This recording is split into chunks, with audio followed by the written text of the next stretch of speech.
Nepal is a landlocked country in South Asia. It is bordered by the People's Republic of China to the north and by India to the south, east and west. The Himalaya mountain range runs across Nepal's northern and western parts, and 8 of the world's 10 highest mountains, including the highest, Mount Everest, lie within its borders. Kathmandu is the capital and the largest city of Nepal. The city is situated in Kathmandu Valley, which also contains 2 other cities, Patan and Bhaktapur. The city stands at an elevation of approximately 1,370 metres and is inhabited by about 700,000 people. Kathmandu is the most developed city in Nepal. This particular area, best known as Kathmandu Durbar Square, lies in the heart of the city. Most of the temples here, both Hindu and Buddhist, are built in the pagoda style, embellished with intricately carved exteriors. Built in the late 17th century, this temple is one of the most impressive. Its 9-step brick base gives it the size which dominates the skyline of the square. The wooden doorways, pillars, windows and struts are beautifully carved. There are images of Hindu deities both inside and outside the shrine. The palace complex was the royal Nepalese residence until the 19th century and is the site of important ceremonies, such as the coronation of the Nepalese monarch. The palace is decorated with elaborately carved wooden windows and panels. The entire palace complex here is named after a monkey god called Hanuman. One can see a huge stone statue of Hanuman painted all red right next to the main entrance of the palace. Hanuman here is regarded as a powerful protector of the entire Durbar Square. Hanuman Palace complex consists of a huge royal square, imposing a tremendous variety of temples dedicated to different Hindu gods and goddesses. Most of the buildings we see here date from the 15th to the 18th century. This huge stone image of Bhairav represents deity Shiva in his destructive manifestation. It is undated, but was set in its current location by King Pratap Malla after it was found in a field north of the city. This is the most famous Bhairav, and it was used by the government as a place for people to swear the truth. Though decreased from its original size and attractiveness from its earlier 17th century architecture, the Kathmandu Durbar Square still displays an ancient surrounding that spans around 5 acres of land. It has palaces, temples, quadrangles, courtyards, ponds, and images that were brought together over 3 centuries. The Durbar Square, protected as a UNESCO World Heritage Site, is the social, religious and urban focal point of the city. It is also a busy trading area, with taxis, fruit sellers, rickshaw drivers, tourist guides and souvenir sellers all waiting for business.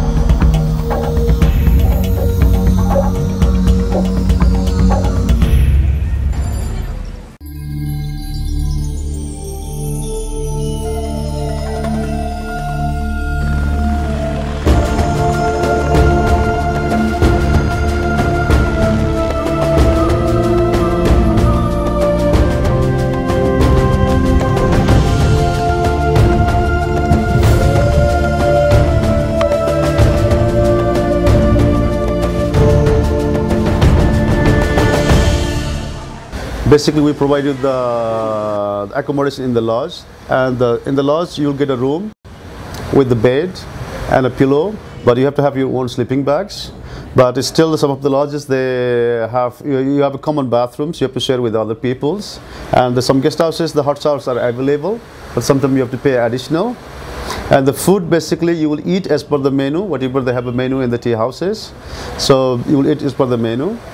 And during the trek, yes, you can drink as much water you can, because it will help you to avoid the altitude sickness, and also it's good for you for rehydrations.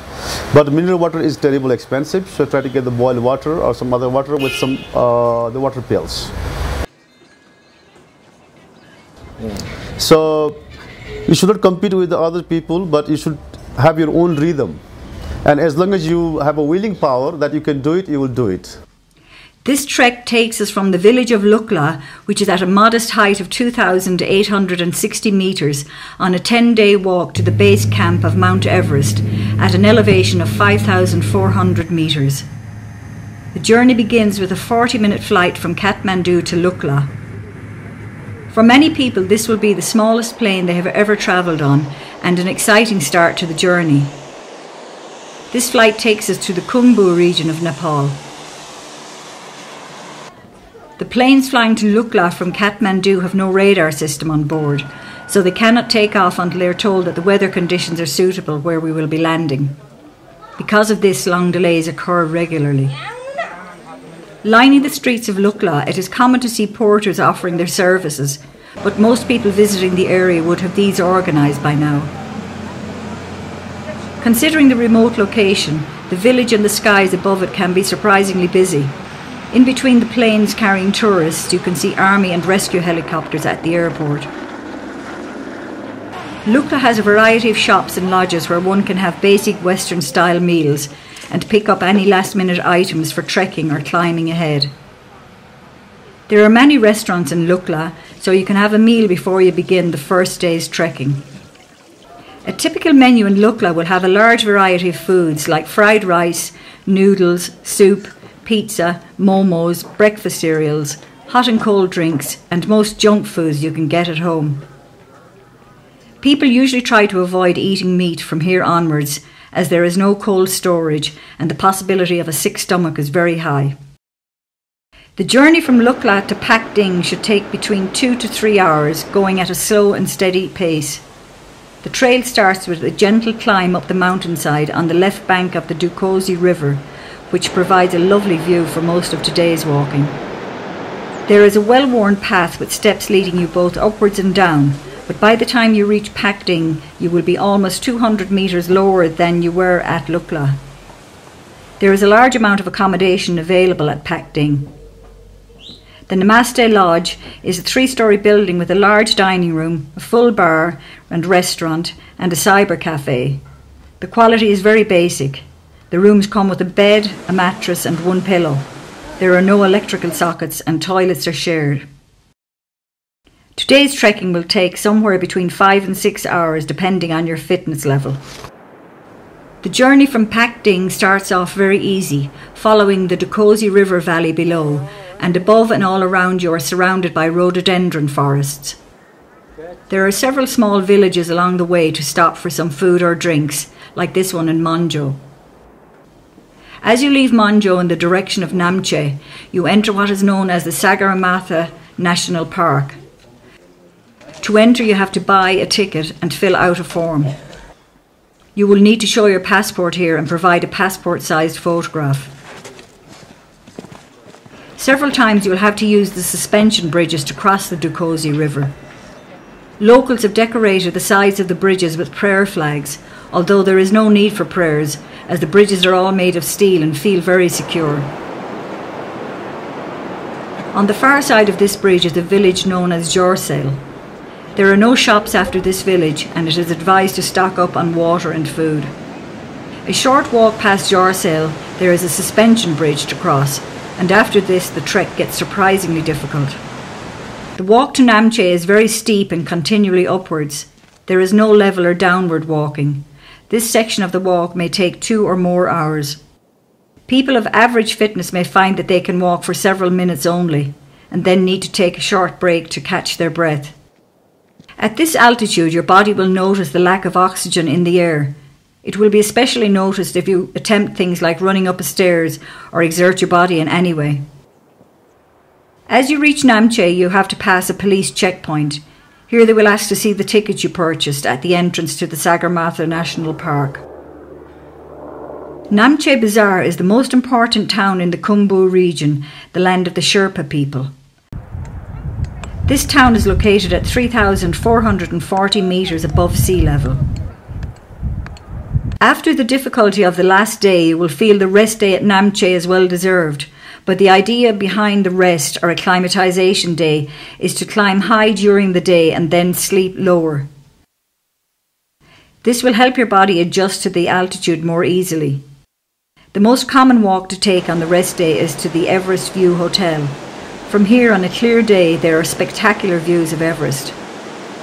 This walk should only take around 2 hours, leaving you plenty of time to explore Namche Bazaar.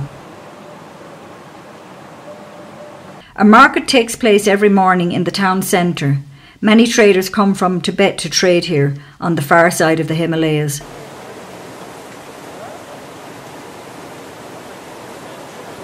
Looking from a distance, it looks like a second-hand clothes market, with everything spread out on the ground. But in fact, most of the goods you will find here are new imitation climbing gear. There is a big difference between the tourist prices and local prices, so if you want to buy something here and have a porter or a guide, get them to make the purchase for you.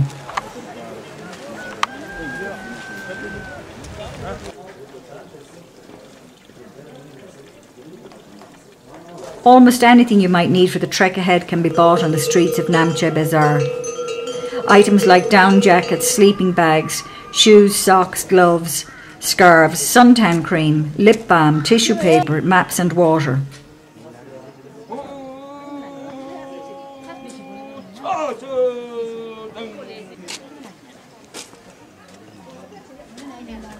Namche Bazaar has many internet cafes, making it one of the few places in the region where trekkers can access the internet. The internet cafes connect via satellites, and so the resulting connection speed is slow.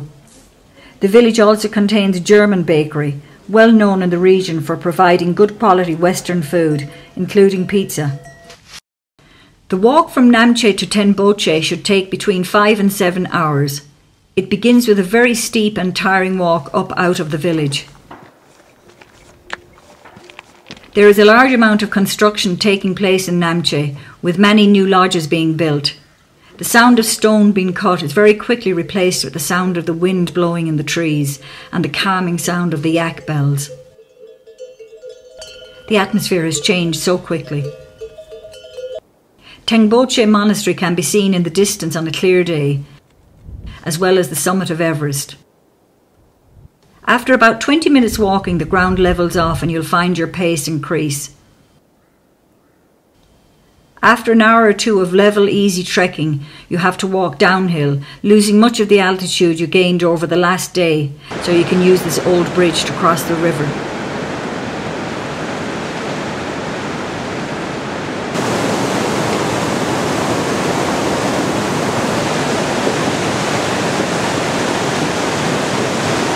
But the altitude that was lost must now be gained with a tough 2-hour uphill walk. Most people will stop here and have their lunch before attempting to make the final push for Tenboche.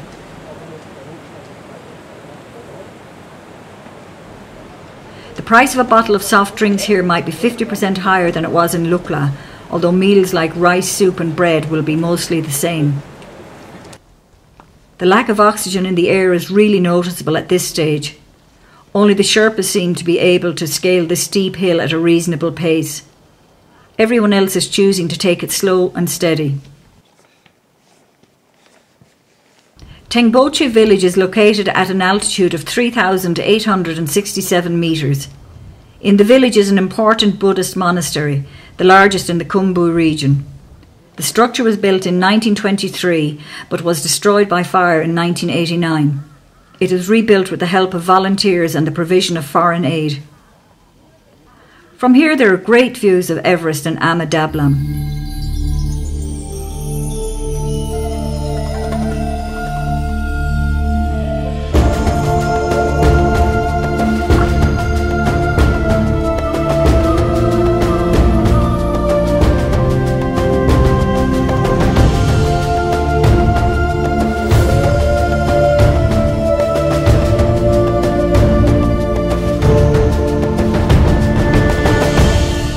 All the traffic heading towards Everest passes through the centre of Tengboche, so it's a great place to relax and watch all the yaks, porters and trekkers go about their business.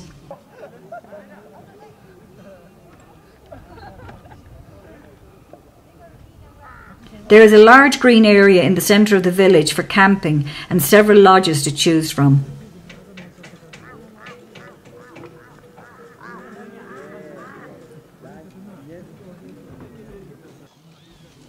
There is an internet cafe here, but the electricity supply does not always work.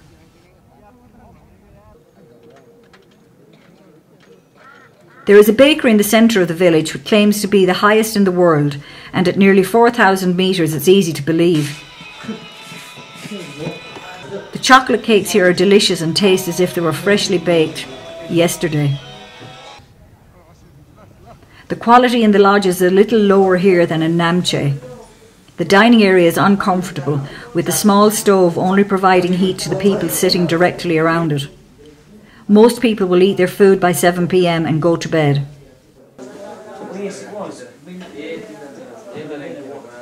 The walk from Tengboche to Dingboche starts off gently sloping downhill, but shortly after crossing the river, we head uphill and spend most of the day walking along the river valley. Many people visiting this region of Nepal will only go as far as Tengboche, so from here onwards there are less trekkers, porters and yaks along the path. There are some lovely family-run tea houses to stop in along the way, serving up tasty drinks like hot lemon or yak milk tea.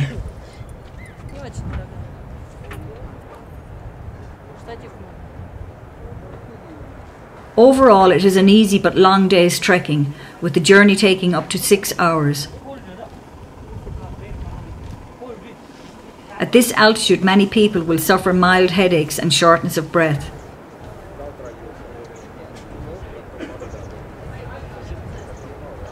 The village of Dingboche is located in the Chokhung Valley at an altitude of 4,530 metres. Trekkers will usually spend 2 nights in Dingboche for acclimatisation purposes. The village relies heavily on tourists, with lodges and tenting areas comprising most of Dingboche. The Imja River flows directly east of the village. Most people choose to spend the rest day hanging around the village. There is a bar here with a pool table. Expensive internet cafe and satellite phones are available at a high price if you feel like phoning home.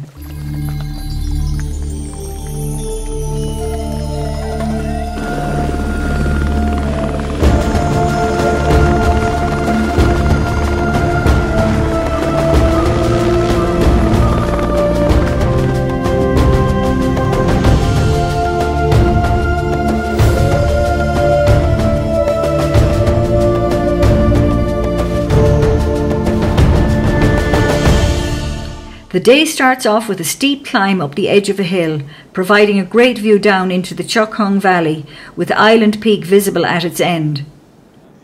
Most people take a short break here and prepare themselves for the long march ahead. Today's walk could take up to 6 hours or more, depending on how the altitude affects you. As you walk along the side of the valley, if you look down to the left at the base, you can see a small village called Periche. There is a medical centre in Periche where emergencies can be treated. For minor ailments, there is a fixed charge. This charge enables the doctors to be able to treat the locals for free. Most of the walking today is along relatively level ground. There are a few signs of civilization along this route, so if you need to refresh with a drink or some food, do so at the nearest available shop.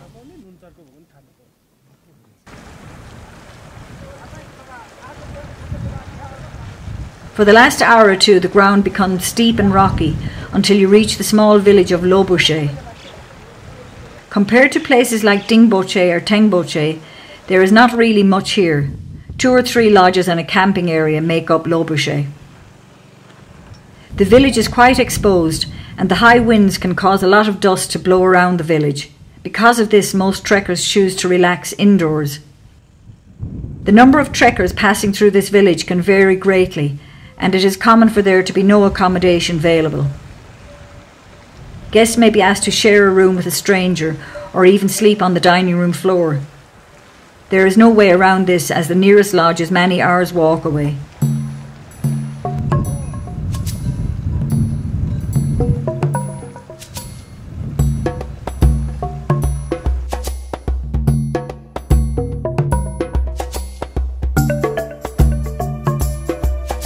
Today we have to walk for a little over 5 kilometres. It does not sound like much, but at this altitude it may take anywhere up to 5 or even 6 hours. There is no clear path and you have to walk over loose rocks, which add to the difficulty. The small village of Gorak Shep is actually the original base camp for climbers heading towards the summit of Everest. The small village is located at the base of a peak called Kala Pathar, which appears as a big brown bump below the impressive south face of Pommery. Many trekkers in the region of Mount Everest will attempt to summit Kala Pathar, since it provides the most accessible point to view Mount Everest from base camp to peak.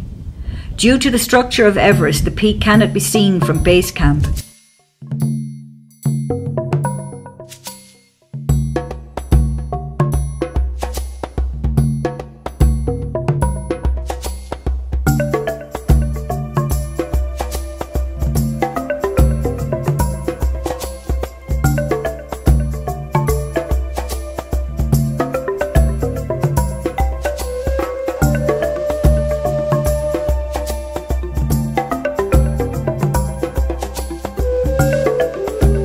The final part of this trek, the 3-hour walk to base camp, is difficult and dangerous. There are several crashed helicopters in the base camp region. Because the air is so thin at this altitude, landing and taking off can be difficult. Unlike the rest of the trek, there is no path to follow here, so it is not recommended to attempt this without an experienced guide. The journey takes us over the Khumbu Glacier, finally ending at the base of the Khumbu Icefall. You can say you are at base camp when you are looking up the Khumbu Icefall. The icefall is regarded as one of the most dangerous stages of the South Col route to Everest summit. Depending on what time of year it is, you may see the tents of support crews for climbers attempting to summit Everest. The months of April and May being the busiest times at base camp.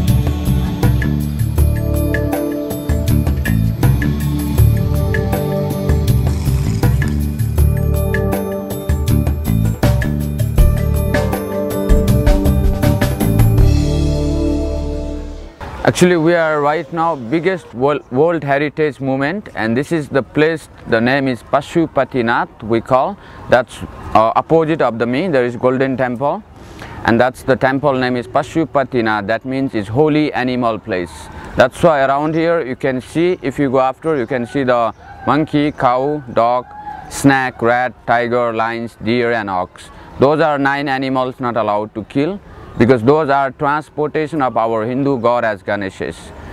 Like human beings, we have transportation, the aeroplane to far to travel, and for car, taxi, bus. As Hindu god, we have different animals, and they are not allowed to kill, they are sacred. And near the temples, we have the cremation ghats over here, front of me.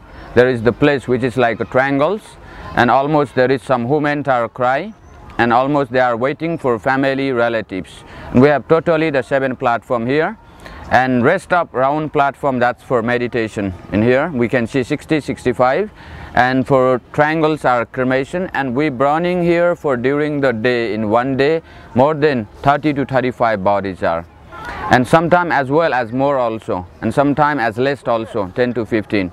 As in 24 hours we have during the night also, day, morning, every time, because this is the biggest temple. We have 80% Hindus in Nepal, and they cannot bring 80 persons because 10% they are staying mountainside, 10% border of India. And when they die, the 20%, and almost they are like carry the body, you know, the like a bed of bamboos, and they take bank of any river. And almost we are like 60%, if they die, 40% hospital home, the cremated here immediately, soon as possible. And like 20% we are sick, we go hospital, as doctors say no more hope, and they likes to die, most of people, and they bring in this place here. We have other side. If we go to the next side, we see the white building near the temple. That's the White House, which is people are waiting for die. You can see the near the red house, opposite of red house there is white. That's the hospice where the people are waiting for die. Some are they bring from the hospital today morning, they die today evening. Some are they wait for 2 days, 3 days, 4 days. And that house they provide from government, dedicated of government, and there almost doctor, sister, medicines are free everyone here. And if they die, rich are, we burning next side, there is the separate platform for political persons. We burning the body natural material. It's cost 500 kilogram wood to burning for one body, and minimum 10 to 12 kilogram the butter of cow, buffalo, because to pure butter of cow, buffalo, we put between the wood, then body they help to burning fast as fast. And we cannot allow to put like a kerosene, sugar, oil, because that's the made from machine. The human bodies are all over the world, Europe, America, Australia, anywhere people are they born, humans are. Just we have different skin. Some of them they have white, some of them they have black, you know. Human bodies are they made from five natural materials, which is we call air, water, sky, heaven and earth. And we believe if we burning from natural material, then they mix into the air to the air, water to water, dust to dust. That's why we burning from natural material. And after families are, when they come, the body they put near the platform and they cover from white as orange clothes. Because we burn the naked, and when we die, the families are, they take the priests are higher caste. Because before the democracy time, we have according the caste system. And right now we don't have any more caste.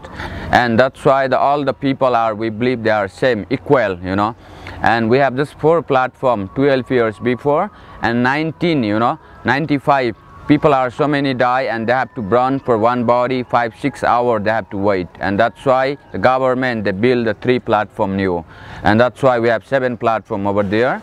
And almost like when they bring body here from hospital home, you know, when they brought here, then after the family relatives one by one they come queue by queue, and they are offering, they buy some in flower market, flower necklace like red powder, orange powder, and they are offering into the body.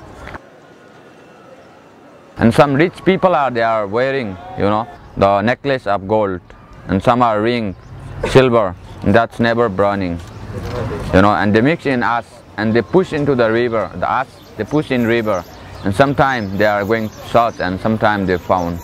And that's why they go to searching in there if they are lucky, you know. And some of them not belongs to. This is the river, name is Bagmati, and this is come from the mountain, from the Himalaya. And this is the follows to the Ganges in mix in the Banarasi in India, and this river name is Bagmati because this is come from the Himalaya, and they went more than 200 kilometers down in earth, and they come from the mouth of tiger, and that's why we call the Bagmati. Bagmati means, Bag means tiger, Mati means water. This is come from inside the tiger mouth, this water. We have 108 temple around in this place, and temple those are dedicated of Shiva. Shiva is the main god, because golden temple is Shiva, the biggest temple around here, and 108 temple, and middle of the temple there is a small statue which is symbol of Shiva we call, and inside the statue they are worship from the like a red color, yellow color, flower. Every day morning 5 to 6 o'clock priests they go inside, they worship from red color, yellow color, incense, candle. That time they ring the bell. We have big bell also, more than 300-400 years old bell. Some are like 100 to 500 years old temples are, because 108 temple there was not built the one king, there was built the 108 king, different time there was built the different kings are.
So right now you are in the oldest city of Nepal, and it called in Bhaktapur, and Bhakta it means devotees and Pur means city.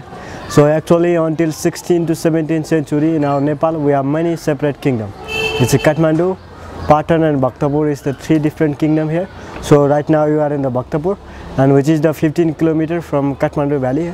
So and right now you are in the main square of this place, and it called the Darbar square, and Darbar means the royal palace and square means the area. So in this square you can find the three different architect of temple. So and first one you can find in the pagoda, and pagoda is originally from in Nepal, and second one is the Sikhara, which is Indian art, which is, you can find in southern part of India. So and third is the stupa, and stupa is the Buddhist art, and which is found in Nepal also. So in this Bhaktapur city, it is very famous for three different art and architect. So first one you can see in every temple and everywhere here we have a nice wood carving here, woodwork here. So and the people from generation to generation they are making their work as a wood carve. Still now you can see some people they are making here now. And second is the clay pot, the farmer they are making the pottery here. So and third is the painting, and which is very popular in this place, and there is one school, and you can see the 40 artists and 6 teachers from Tibet, and they are making the painting exhibition here. So and this is the three things is very popular in this city.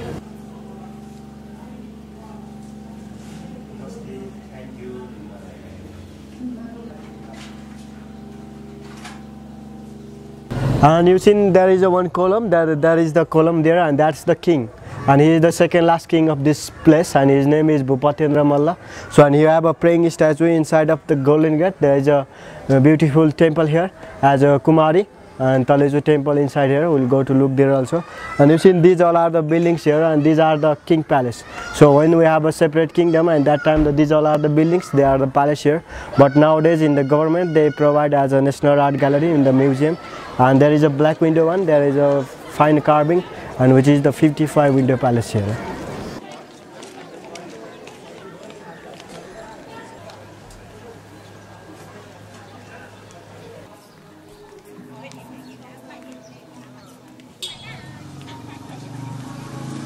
And you know actually in this pottery from generation to generation they are still making it here.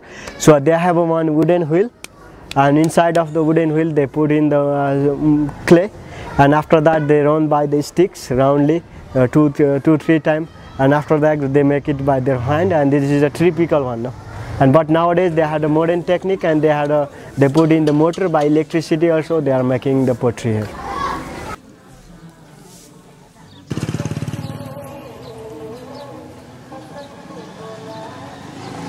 Actually, in the people, this is the city. It was the old heritage UNESCO monument. So, and some the people when they are making the houses, build the house like this, and the municipality they provide them for the nice woodwork, wooden door and windows for them.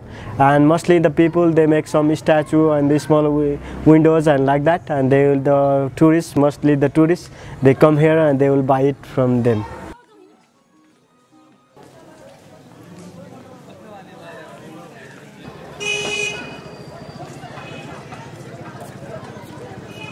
Mostly our incoming shows, some more than 80% people they are the farmer here in Bhaktapur city, and some people they do as a business. Normally the people we have from in Tibet out of Kathmandu valley, they are the lamas, and they are living here in the town, and they had a school of the art, and they will make it the art and they sell it to the tourists, and they live their life now.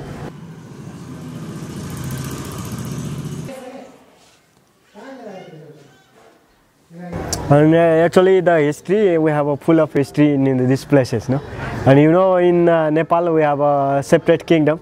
So at that time when we have separate kingdom in the Kathmandu valley, so this is the capital city of Kathmandu valley. So there is a one king and he have a 3 sons, and they all want to be the king, no? And he divide the 3 different states as a Kathmandu, Patan and Bhaktapur. So after that we have a 3 states here. So until during that time we have only one kingdom, and this is the capital city of Kathmandu valley. So when they have a 3 brother son, and they are 3 brother, and they all want to be the king, and king he divide the 3 different states.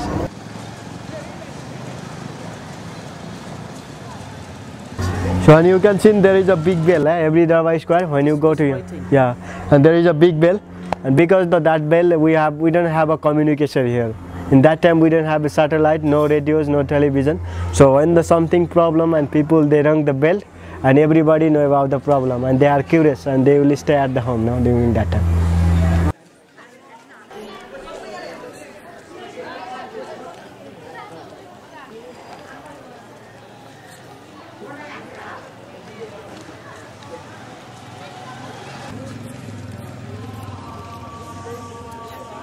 And it is altogether we have a 6.0 square kilometer in this city.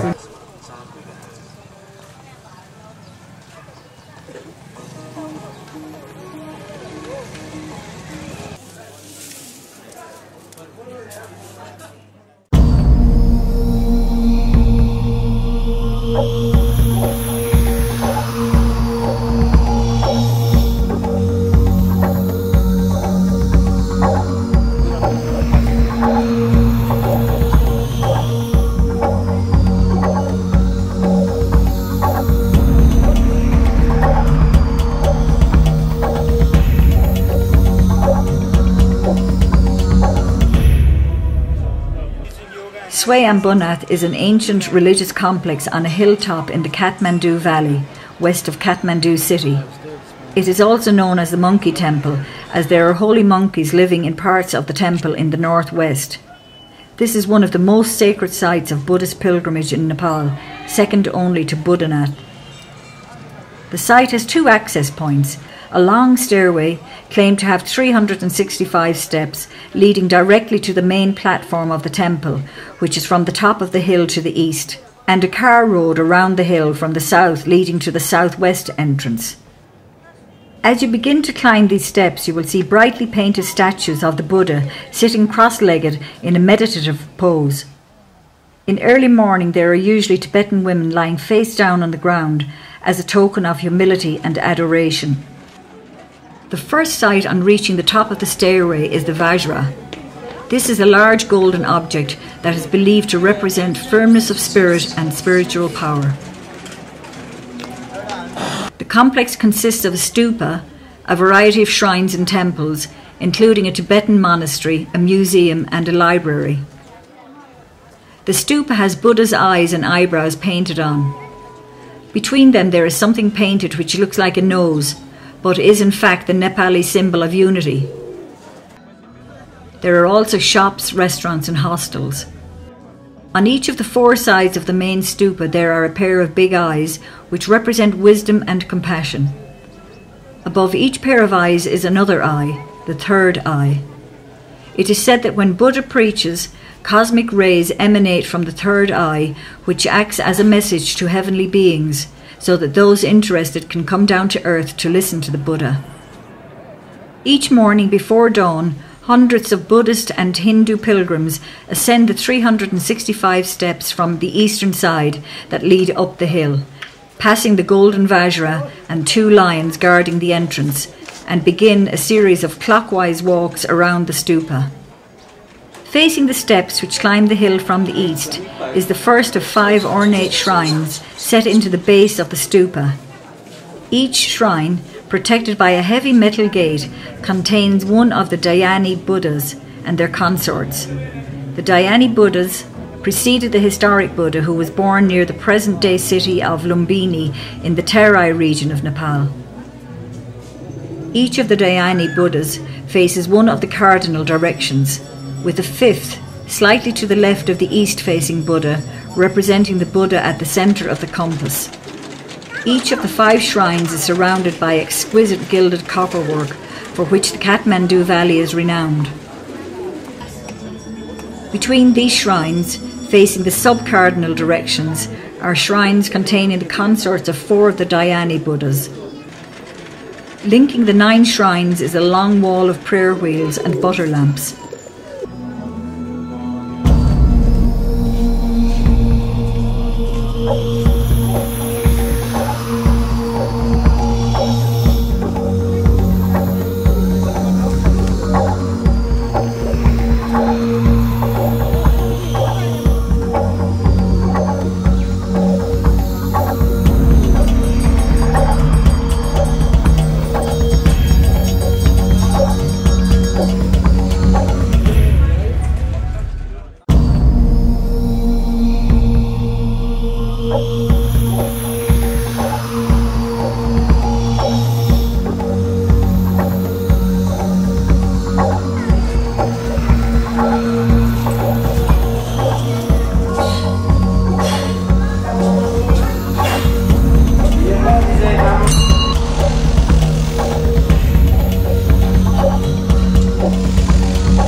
Budnath Stupa is not only the largest stupa in Nepal, but also one of the largest stupas in the entire world. For centuries, Budnath has been a centre of attraction of Tibetan Lama Buddhism in Nepal. This white pagoda that stands 36 metres on its feet falls in the way of the ancient trade route between Bihar and Tibet, and that is why it was the focal point for the caravans that passed either way. Tibetan merchants and hermits have rested and offered prayers here for many centuries. This place saw a major influx of refugees in the early 50s. It was the time when China redrew its boundaries and declared Tibet as its integral part. A mass exodus followed, and many of the refugees settled in the area around the Budnath Stupa. They established many gumpas, and the Little Tibet of Nepal was born. This Little Tibet is still the best place in the valley to observe and study the Tibetan lifestyle. Monks walk about in maroon robes with prayer wheels in their hands, and the rituals of prostration are presented to the Buddha as worshippers walk around the stupa. The second and third generations are sadly moving away from the Tibetan culture and are intermingling in the Western world. Like all other monuments in Nepal, it is very difficult to zero in on one date of construction. Nevertheless, the majority of people believe that Budnath was constructed in the 5th century. The stupa is said to entomb the remains of a Kashyap sage who is venerable both to Buddhists and Hindus. The area around the Budnath Stupa is a feast to the eyes, typical to all Tibetan Buddhist sites.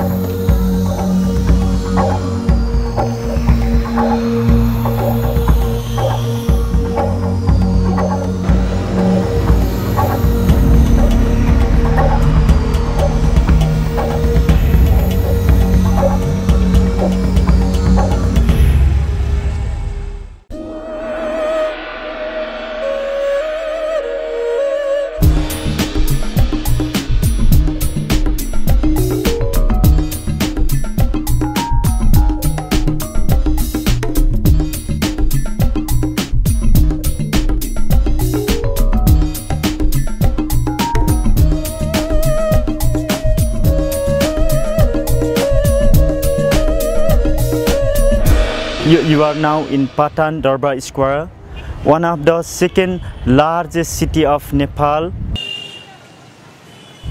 It is historical city. In Nepal has 3 historical city, which are Kathmandu Darbar Square, Patan Darbar Square, and Bhaktapur Darbar Square. We have written history 700 years before Christ. 300 years after Christ was Kirati period. In Nepal, the Kirati dynasty, their faces were like Chinese, Korean, Japanese. They had ruled Nepal 1000 years. Particularly 250 years before Christ, one of the famous Indian emperor Ashoka came in Nepal, and he had established one pillar where the birthplace of Buddha is Lumbini. Here in Patan, 4 stupa which are indicated: east side, west side, north side, south side. So if you go from here, it takes 20 minutes. It is the evidence of first dynasty of Nepal.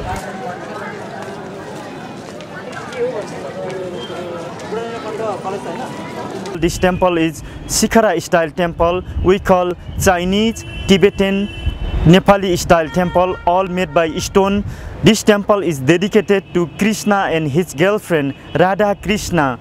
Krishna has 1600 girlfriends. Krishna is God of love.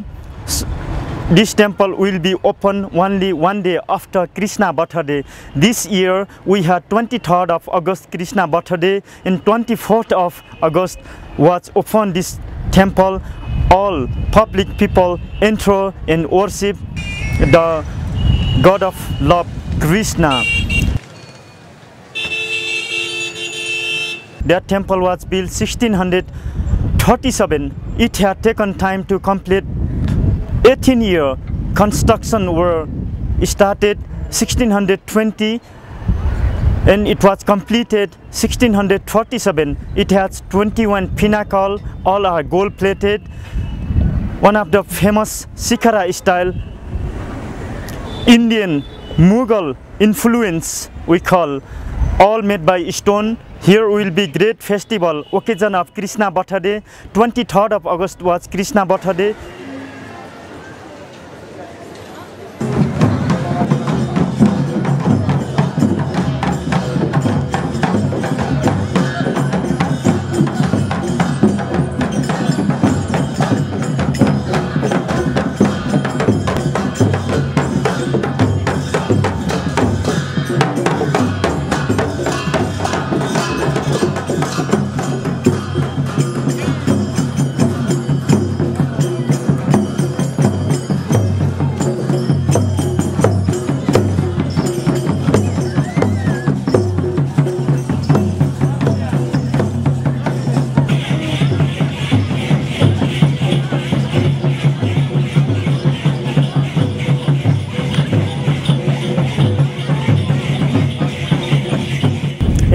Patan is very famous for wood carving, metal carving.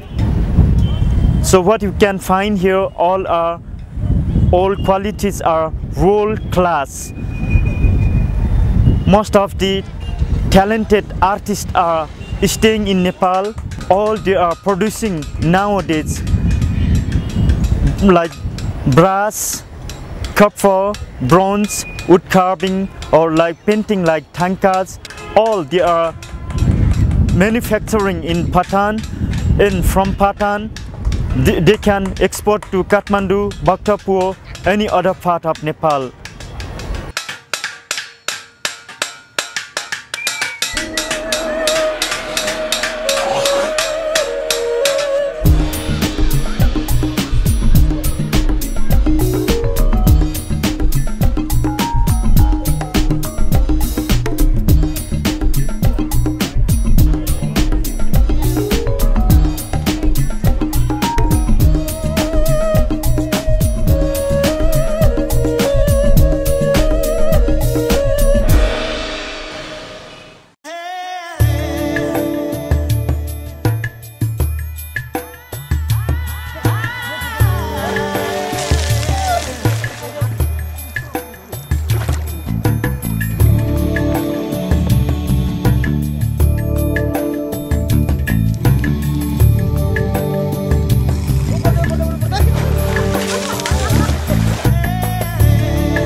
Chitwan National Park is situated 90 kilometres southwest of Kathmandu. Widely acknowledged as one of the best national parks in Asia, covering a pristine area of 932 square kilometres, it is the first national park of the country. Established in 1973 to preserve a unique ecosystem of significant value to the entire world, the park is situated in the subtropical inner Terai lowlands of south-central Nepal. In the northwest section of the park is an island known as the Bandarjola, which is surrounded by the Narayani River. This unique island consists of a forest, tall grassland, marshland, numerous inlets and oxbow lakes. It is here that this jungle resort is located, offering the opportunities to experience the exciting life of the jungle. Visitors have ample opportunities to see a wide variety of big game and avifaunal species. Inside Bandarjola, you will experience wildlife at its best, as the topography of the forest, interspersed with large tracts of grassland, together with plenty of water within proximity, makes it a perfect setting for wildlife to thrive. The elephants seen frequently at the park are trained and tamed. The tamed elephants are used for elephant rides as well as to carry heavy loads in Chitwan. Every day the elephants will be brought to the river for their wash. Visitors will be invited to climb on board the elephants and experience the famous elephant shower.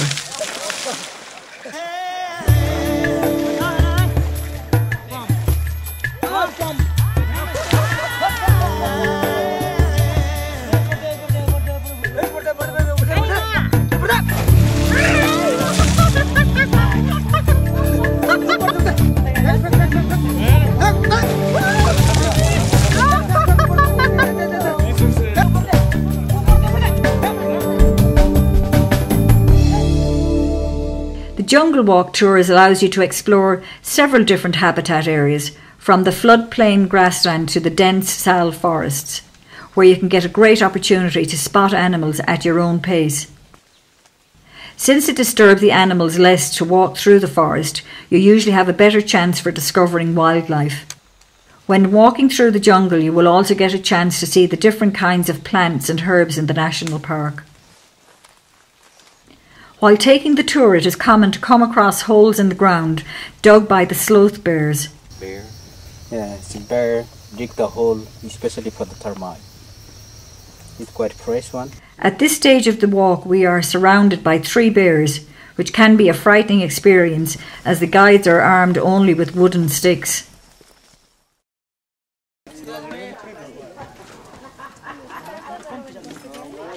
One of the best ways to view the flora and fauna of Chitwan is by taking a safari ride on an elephant, as it enables you to penetrate deep into the jungle through tall grasslands. Seated high on the back of a trained elephant, exploring the grasslands and core area of the park, you become an integral part of the life of the Chitwan National Park. The elephant safari, though not the most comfortable ride, is an amazing experience, and it doesn't take long to spot at least a rhino in these forests.